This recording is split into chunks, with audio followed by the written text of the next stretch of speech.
Opening any restaurant, right? Any concept, you're always scared. But Chef Tim Ma turned his fear into fame, propelling his restaurant Kirasan to the top ranks in the U.S. Capitol. The best kind of like feedback that we get is typically when they're like, this is not like anything we've seen before.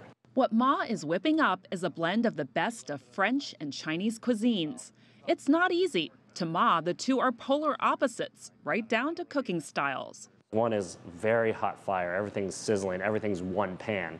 French cooking is typically, you go low and slow and you build flavors in the pan. French cooking Ma mastered, having trained at New York's French Culinary Institute.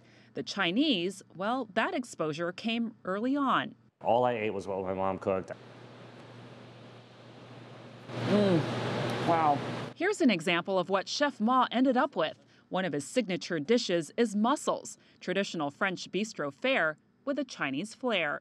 For Chef Ma, opening this restaurant has been more than a culinary experience. It's led to a deeper discovery about his roots. My parents owned a restaurant. My uncle was the more famous chef of his time, and it is an ode to them. And learning the stories behind those dishes is great. It's almost like, we're capturing, all the history and all the stuff from my parents' generation so that we can pass it down. His family has been supportive, though the fusion concept isn't always so easy to swallow. They don't entirely understand what I do to the food sometimes.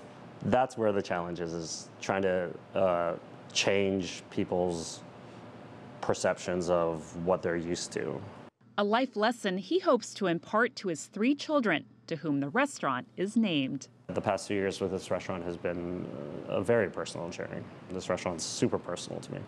Frances Coe, CGTN, Washington.